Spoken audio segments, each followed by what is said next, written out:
बिस्मिल्लाहिर्रहमानिर्रहीम। अस्सलाम वालेकुम नाज़रीन, मैं हूं फैयाज़ राजा और आप देख रहे हैं आपका अपना यूट्यूब चैनल।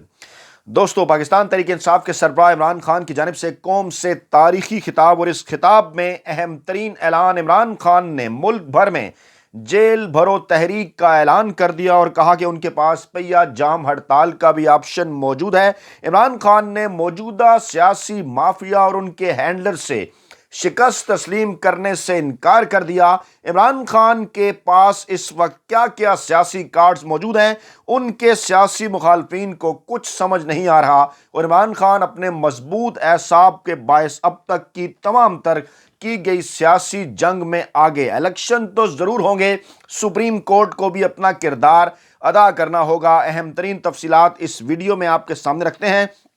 पहले जनाब आपको इस सारे मामले का बैकग्राउंड बताएं। आप ये देख रहे होंगे कि गुज़श्ता चंद दिनों से पाकिस्तान तहरीक इंसाफ, उनके रहनुमाओं और उनके कारकुनान के खिलाफ कार्रवाइयों में इजाफा हो गया है, और इसके साथ साथ सोशल मीडिया के ऊपर, मेन स्ट्रीम टीवी चैनल्स के ऊपर वड्डे एंकरों, वेले कालम निगारों और मुलाजम सहाफ़ियों की जानिब से इमरान खान के खिलाफ जहरीला प्रोपेगेंडा भी अरूज पर है। इसकी क्या वजूहात है? और वजूहात इसकी यही जो इससे पहले वीडियो में हम आपके सामने रख चुके हैं कि इमरान खान ने आज कौम से इस तारीखी खिताब से पहले हैंडलर्स के नाम पीडीएम और उनके हैंडलर्स के नाम आखिरी हतमी और फाइनल पैगाम दे दिया। और वो फाइनल पैगाम ये है कि पहले इलेक्शन की तारीख और उसके बाद दीगर तमाम तर मामलात के ऊपर बात होगी। इस बड़े और अहम तरीन पैगाम से पहले भी इमरान खान के साथ जब बिलवास्ता राब्ते कायम करने की कोशिश की गई, तो इमरान खान ने उन राब्तों के अंदर, चाहे वो राब्ते सदर ममलकत डॉक्टर आरिफ अलवी के जरिए कायम किए गए या फिर एजाजुल हक के जरिए, इमरान खान ने बड़ा ही वाज़ेह कर दिया कि वो किसी सूरत मौजूदा पीडीएम नामी सियासी माफिया के साथ किसी मामले के ऊपर नहीं बैठेंगे जब तक नए आम इंतखाबात के हवाले से तारीख नहीं दी जाती। और बड़ा ही वाज़ेह ऐलान था इमरान खान का। और आज सोशल मीडिया के ऊपर आपने देखा होगा कि कुछ बड़े एंकरों, वेले कालम निगारों और मुलाजम साफियों की जानिब से बाकायदा तौर पर इस खबर की तरदीद जारी करवाने के हवाले से कुछ लोग एक्टिव नजर आए, जो ये कह रहे थे कि इमरान खान के साथ इस्टेब्लिशमेंट का कोई राब्ता नहीं है या इमरान खान को बिल वास्ता कोई ऑफ़र नहीं की गई। तो एक बार फिर इसी प्लेटफॉर्म के ऊपर हम आपको ये वाज़ेह कर दें कि ये खबर कन्फर्म है, इमरान खान से बिल वास्ता राब्ते किए भी गए, इस वक्त तक भी इमरान खान के साथ राब्ते हैं। और इमरान खान को ये कहा जा रहा है कि अगर वो चंद मुतालबात जो उनके सामने रखे जा रहे हैं वो तस्लीम कर लें तो उसके बाद जो है वो नए इंतखाबात दिए जा सकते हैं और सिक्योरिटी एजेंसीज के जो सरबराह हैं उनको भी तब्दील किया जा सकता है। लेकिन इमरान खान ने एक बार फिर वाज़ेह कर दिया कि पहले नए इलेक्शन की तारीख का ऐलान और उसके बाद दीगर तमाम तर मामलात के ऊपर बातचीत। आज का जो खिताब था इमरान खान का, बड़ा ही दबंग खिताब। इमरान खान ने अपने इस खिताब के अंदर तमाम तर सूरत हाल जो है वो पाकिस्तानी अवाम के सामने रखी। क्रक्स इसका ये था कि इमरान खान ने जेल भरो तहरीक शुरू करने का ऐलान किया। उन्होंने कहा कि हमने जेल भरो तहरीक इसलिए शुरू करनी है क्योंकि हुकूमत ने हमारे ऊपर तशद्दुद किया है और वो देखना चाहती है कि हमारे अंदर जो है वो कितनी बर्दाश्त है, तो हम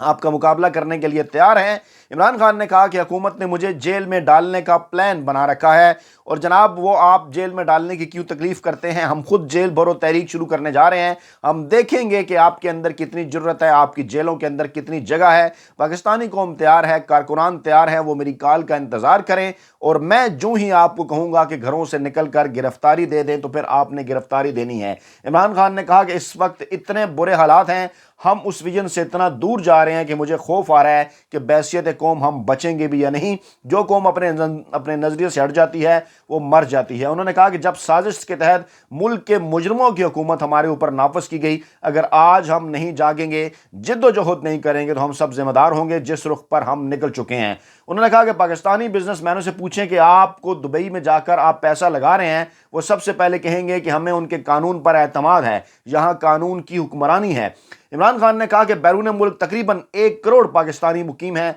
अगर उनमें से 15-20 लाख पाकिस्तान में सरमायाकारी करना शुरू कर दें तो हमें किसी के सामने हाथ फैलाने की ज़रूरत नहीं पड़ेगी। वो इसलिए यहाँ नहीं आते क्योंकि उन्हें हमारे निज़ाम पर, इंसाफ के निज़ाम पर एतमाद नहीं, और जो हमारे दौर में आए भी वो भी कुछ मुल्क छोड़कर वापस जा चुके और कुछ मुल्क छोड़कर वापस जाने का सोच रहे हैं। उन्होंने कहा कि पाकिस्तान में इस वक्त 50 साल की महंगी तरीन महंगाई है। इस वक्त आम इंसान जो चीज़ खरीदता है आटे की कीमत 60 रुपए से 150 रुपए फी किलो तक पहुंच चुकी। गैस, बिजली, घी, तेल महंगे हो चुके, मजीद महंगे हो रहे हैं। जैसे जैसे रुपया मजीद गिरेगा, जो चीज़ें हम बाहर से खरीदते हैं वो सब महंगी हो जाएंगी। इमरान खान ने कहा कि आज पाकिस्तान के ज़र मुबादला के ज़खायर इस सतह से भी नीचे आ गए हैं जब हमने एटमी धमाका किया था। इसका मतलब यह है कि जब ज़र मुबादला के ज़खायर कम होंगे तो रुपये पर दबाव आएगा, और इससे भी खौफनाक चीज़ यह है कि सारे पाकिस्तानियों को ये सुनकर तशवीश होगी कि इसका असर हमारी सिक्योरिटी पर पड़ता है। इमरान खान ने बताया कि किस तरह से 18 अरब डॉलर थे पाकिस्तान के रिजर्व, जो कि अब सिर्फ 3 अरब डॉलर तक पहुंच गए मौजूदा पीडीएम हुकूमत की 10 माह के अंदर। इमरान खान ने कहा कि भारत के ज़र मुबादला के ज़खायर 550 अरब डॉलर हैं, जबकि हमारे 3 अरब डॉलर से भी नीचे गिर गए हैं। अगर आपको दिल पर तकलीफ पहुंचानी है तो भारत के चैनल देखें कि वो किस तरह पाकिस्तान का नाम लेकर पाकिस्तान का मजाक उड़ा रहे हैं कि सिर्फ 9 माह में मुल्क किधर से किधर पहुंच गया। इंपोर्टेड हुकूमत के वजीर खजाना इसहाक डार पहले कह रहे थे, बढ़ के मार रहे थे कि डॉलर को 200 रुपए से नीचे लेकर आऊंगा। फिर IMF को उन्होंने धमकियां दी, फिर मूडीज को धमकियां दी, और आज उन्होंने घुटने टेक दिए हमारी हुकूमत के खिलाफ। जब तहरीक अदम एतमाद लाई गई तो इस वक्त मुल्क में डॉलर की कीमत 178 रुपए थी, और आज डॉलर की कीमत में 100 रुपए इजाफा हो चुका है, 280 के करीब है इस वक्त डॉलर की कीमत। इंटरबैंक रेट और ओपन मार्केट के अंदर 300 रुपए से भी बढ़ चुकी। गोया के 10 माह के अंदर डॉलर ने सेंचुरी की। हमारे दौरे हुकूमत के अंदर 3 साल और 8 माह में डॉलर की कीमत में 55 रुपए का इजाफा हुआ, और मौजूदा जो इंपोर्टेड हुकूमत है उसके दौर में सिर्फ 10 माह के अंदर 100 रुपए से भी जाहिद हो चुकी। और अब इसहाक डार ये कहते हैं कि सब कुछ अल्लाह की मर्जी से होता है, अल्लाह की मर्जी के बगैर कुछ नहीं होता, लेकिन अल्लाह ने कुछ कंडीशंस लगाई हुई हैं कि मैं तब तुम्हारी मदद करता हूं जब तुम ये सारी चीजें करो। उन्होंने कहा कि अब मामला ये है कि अब ये खैरात पर आ गए हैं और कह रहे हैं कि खैराती इदारों को कहेंगे कि वो आकर मदद करें। इसका मतलब यह है कि इनके पास किसी किस्म का कोई हल नहीं है, कोई पता नहीं इन्होंने कैसे आगे जाना है। मैं आज आपके सामने ये पेशगोई कर रहा हूं कि इंपोर्टेड लोग जो मुसल्लत किए गए हैं ये मुल्क से भागने की तैयारी कर रहे हैं। इसहाक डार और उनके बच्चों की जायदादें देखें, उनके कितने पैसे बाहर पड़े हैं। इनके मास्टर नवाज शरीफ हैं लंदन में जनाब, आप उनका रहन सहन देखें। इमरान खान ने जो 2 अहम तरीन मामलात के ऊपर बात की वो कुछ क्वेश्चंस भी उठाते हैं कि एक तरफ इमरान खान ने जेल भरो तहरीक का ऐलान शुरू किया इस इंपोर्टेड हुकूमत के खिलाफ, और दूसरी जानिब इमरान खान ने यह पेशन गोई भी की कि इंपोर्टेड जल्द मुल्क से भागने की तैयारी भी कर रहे हैं। क्या इमरान खान के पास इस हवाले से किसी किस्म की इंफॉर्मेशन मौजूद है? इस हवाले से तफसीलात आपके सामने रखने से पहले आपके गोश गुजार ये कर दें कि यह प्रोपेगेंडा जो इमरान खान के खिलाफ फैलाया जा रहा है, कुछ बड़े एंकर वेले कालमनगार और मुलाजम साफ़ी, आज जावेद चौधरी साहब की तरफ से 1-2 दिन पहले कुछ पहले कॉलम लिखे गए, आज फिर वीडियोस की सूरत उनका जो वीलॉग था उसमें यह कहा गया कि इमरान खान को जो है वो 4 से 5 केसेस के अंदर जो है वो नाअहल कर दिया जाएगा और अगले इलेक्शन के अंदर वो नहीं होंगे, उनको नाअहल करने की तैयारियां की जा रही हैं। दूसरी तरफ शेख रशीद ने भी ये इंकशाफ किया कि जब उन पर तशद्दुद किया गया उस वक्त भी ये कहा गया कि तुम इमरान खान के साथ क्यों खड़े हो, क्योंकि इमरान खान तो नाअहल होने जा रहा है। गोया के कहना ये चाहते हैं, हर तरह से माहौल ये बनाना चाहते हैं, इस कौम को कंफ्यूज करना चाहते हैं कि इमरान खान तो अगले इलेक्शन से पहले नाअहल हो जाएंगे। इसलिए पाकिस्तान तहरीक इंसाफ के जो रहनुमा हैं, जो पाकिस्तान तहरीक इंसाफ के कारकुनान हैं, जो बड़ी तादाद में लोग पाकिस्तान तहरीक इंसाफ के साथ हैं, वो तहरीक इंसाफ को छोड़ दें, वो डर कर, घबरा कर या कन्फ्यूज होकर घर बैठ जाएं, तहरीक इंसाफ को कमज़ोर कर दिया जाए, उसके बाद जो है वो मुल्क के अंदर इलेक्शन अनाउंस किए जाएँ, फिर नवाज शरीफ को मुल्क के अंदर लाया जाए। इमरान खान ने आज एक बार फिर इस मामले की तरफ इशारा किया कि नवाज शरीफ को वो 12वां खिलाड़ी कहते हैं, 12th मैन कहते हैं, जिसको जो कि डरपोक है, जिसको सिर्फ और सिर्फ इस बात का इंतजार है कि किसी न किसी तरीके से जो अंपायर है हमेशा से जो उनके साथ खड़ा रहा उनकी सारी सियासत के अंदर, एक मरतबा फिर वो उनका साथ देगा। इमरान खान को नाअहल कर दिया जाएगा, इमरान खान को जेल में डाल दिया जाएगा, माहौल बना दिया जाएगा, तहरीक इंसाफ को ख़त्म किया जाएगा और उसके बाद नवाज शरीफ को लाया जाएगा कि जनाब आप आएँ और इलेक्शन जीतें और फिर जनाब नवाज शरीफ कुछ बहुत बड़े चैंपियन बन जाएंगे। इमरान खान ने कहा कि एक प्लान इनका है, दूसरा प्लान रब ताला की ज़ात का है और रब ताला की ज़ात पर उनका ईमान है और रब ताला की ज़ात ये प्लान कर चुकी कि اب پاکستانی عوام کا جو مشکل وقت ہے وہ گزر چکا، اور پاکستانی عوام پاکستان کے اندر ہونے والے صاف اور شفاف الیکشن کے نتیجے میں اس سیاسی جماعت کو ووٹ دیں گے جس کا پورے پاکستان میں ووٹ بینک ہے، جو پورے پاکستان میں مقبول ترین ہے، اور وہ ہے عمران خان اور پاکستان تحریک انصاف۔ اور عوام کی مدد کے ساتھ عمران خان برسر اقتدار آ کر پاکستان کے تمام سیاسی، معاشی، جمہوری مسائل جو ہے وہ حل کریں گے۔ پھر عمران خان نے دہشت گردی کے حوالے سے بات کی۔ انہوں نے کہا کہ دہشت گردی کا جو معاملہ ہوا پشاور کے اندر، اس کو بھی اپنی سیاست کے لیے استعمال کیا جا رہا ہے۔ ابھی چند گھنٹے ہی گزرے تھے، ابھی جو ہے وہ شہداء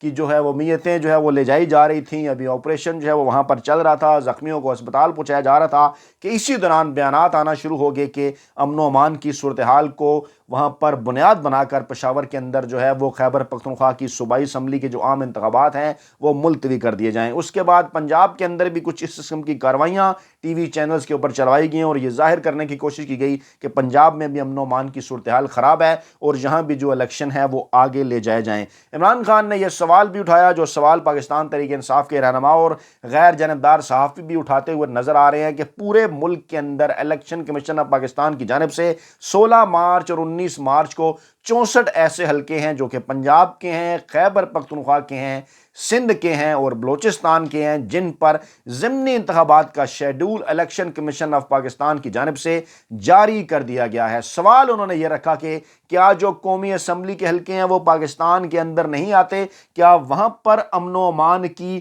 جو صورتحال ہے وہ خراب نہیں ہے؟ کیا امن و امان کی جو صورتحال ہے صرف وہ پنجاب اور خیبر پختونخوا کے صوبائی اسمبلیوں کے حوالے سے جو ہے وہ خراب ہے؟ یہ بڑا ہی عجیب و غریب سوال ہے کہ یہ جو قومی اسمبلی کے انتخابات ہونے ہیں، ضمنی انتخابات، یہاں پر تو الیکشن کا جو شیڈول ہے وہ جاری کر دیا جاتا ہے، کیونکہ انہیں اس بات کا اندازہ ہے کہ یہاں پر پاکستان تحریک انصاف کے جیتنے کے بعد وہ امپیکٹ نہیں آئے گا اگر وہ اسمبلی میں چلے جائیں گے، کیونکہ ان کا اسمبلی کو توڑنے کا، ختم کرنے کا کوئی ارادہ نہیں ہے انتخابات کرانے کا۔ لیکن اگر پنجاب اور خیبر پختونخوا اسمبلیوں کے انتخابات کرائے جائیں اور وہاں سے پاکستان تحریک انصاف اور عمران خان بھاری اکثریت کے ساتھ جیت کے آتی ہے، تو بڑا ہی سگنیفیکنٹ ہوگا، ایک اہم ترین میسج جو ہے وہ سامنے آئے گا کہ نئے عام انتخابات سے پہلے، یعنی قومی اسمبلی کے نئے عام انتخابات سے پہلے پنجاب اور خیبر پختونخوا کے اندر پاکستان تحریک انصاف کی حکومت بن جائے گی، 2/3 اکثریت سے بن جائے گی، جو انہیں کسی صورت منظور نہیں ہے۔ پھر عمران خان نے رجیم چینج آپریشن کی تمام تر تفصیلات بتاتے ہوئے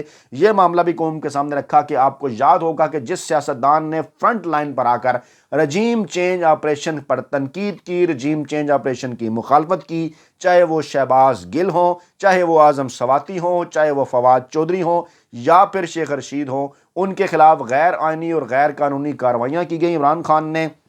شہباز گل سے شروع کیا اور بتایا کہ کس طرح سے وہ وہاں پر ایک بڑی جاب چھوڑ کر امریکہ سے پاکستان آئے، پاکستانی عوام کے حقوق کی جدوجہد میں اپنا حصہ ڈالنے کے لیے، لیکن کیونکہ وہ رجیم چینج آپریشن پر تنقید کرتے تھے، کس طرح سے غیر انسانی سلوک ان کے خلاف کیا گیا، ننگا کر کے ان کے اوپر جو ہے وہ تشدد کیا گیا، اثرات ان کے اوپر ذہنی، جسمانی، نفسیاتی ابھی بھی باقی ہیں۔ پھر عمران خان نے اعظم سواتی کا ذکر کیا کہ کس طرح سے وہ تنقید کیا کرتے تھے، اور پھر ان کے ساتھ جو غیر آئینی، غیر قانونی سلوک کیا گیا، ان کی ایک ویڈیو مبینہ طور پر گندی ویڈیو جو ہے وہ ان کے خاندان تک پہنچائی گئی، جو ظلم و ستم ان پر کیا گیا وہ بھی آپ کے سامنے ہے۔ پھر فواد چودھری کے ساتھ جو کچھ کیا گیا، اور اس کے بعد اب شیخ رشید کے ساتھ جو کچھ کیا جا رہا ہے، وہ تمام تر آپ کے سامنے ہے معاملہ۔ اور عمران خان نے یہ بھی کہا کہ یہ تمام تر جو معاملات ہیں یہ اب رات کے اندھیرے میں کرتے ہیں، جس کا یہ مطلب ہے کہ اندھیروں میں کیے گئے کام لازمی طور پر کیونکہ غیر آئینی اور غیر قانونی ہوتے ہیں، اس لیے جناب آپ اس قسم کا جو کام ہے وہ کر رہے ہیں۔ اور اس وقت جو ہے وہ شیخ رشید کے حوالے سے بھی کچھ اپڈیٹس آپ کے سامنے رکھوں کہ ان کو جوڈیشل ریمانڈ پر جیل بھیج دیا گیا ہے،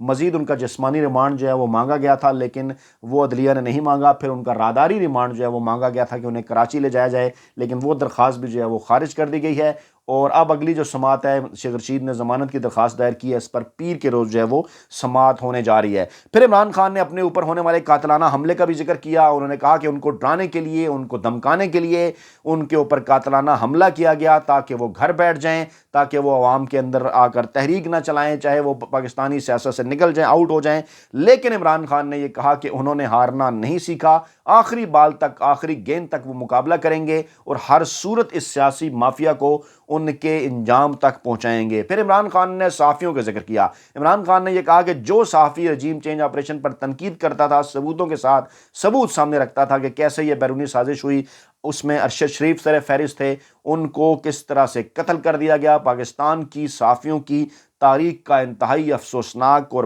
بڑا واقعہ جس کو پاکستانی قوم کبھی نہیں بھولے گی۔ اور پھر عمران خان نے دبے لفظوں یہ میسج بھی دیا کہ اس کے اوپر تحقیقات وہ ضرور کروائیں گے۔ پھر انہوں نے عمران ریاض کی 2 دفعہ کی جو گرفتاری ہے اس کا ذکر کیا کہ وہ بھی کیونکہ رجیم چینج آپریشن کے اوپر تنقید کرتے ہیں تو ان کے خلاف بھی غیر آئینی اور غیر قانونی کارروائیاں کی گئیں۔ عمران خان نے صابر شاکر کا بھی ذکر کیا کہ ان کے اوپر بھی غیر آئینی اور غیر قانونی طور پر مقدمات درج کیے گئے اور آج وہ ملک سے باہر ہیں۔ پھر عمران خان نے سینئر صحافی چودھری غلام حسین کا بھی ذکر کیا، گویا کہ عمران خان نے تمام تر معاملات پوری قوم کے سامنے کھول کر رکھ دیے کہ کس طرح سے ہر اس شخص کو، چاہے وہ سیاستدان ہے، صحافی ہے، پبلک ہے، کوئی بھی ہے، جو بھی رجیم چینج آپریشن پر تنقید کرتا ہے یا ثبوت سامنے رکھتا ہے اس کے خلاف غیر آئینی اور غیر قانونی کارروائیاں کی جاتی ہیں۔ عمران خان نے کہا کہ 2 آپشن ہیں ہمارے پاس، پہیا جام ہڑتال اور جیل بھرو تحریک، اور فی الوقت وہ کیونکہ سڑکوں پر آنے کا ارادہ نہیں رکھتے، پاکستان کے جس قسم کے حالات ہیں تو وہ جیل بھرو تحریک جو ہے وہ شروع کرنے کا اعلان کر رہے ہیں، اور جیل بھرو تحریک کے حوالے سے جلدی جس روز وہ قوم کو پیغام دیں گے، عوام کو پیغام دیں گے، پاکستانی قوم کو، تو بڑی تعداد میں پاکستانی عوام، قوم اور کارکنان مل کر ملک کی ساری جیلیں بھر دیں گے۔ اپنا بہت خیال رکھیے گا، دعاؤں میں یاد رکھیے گا۔ نئی ویڈیو کے ساتھ جلد حاضر ہوں گے۔ اللہ نگہبان۔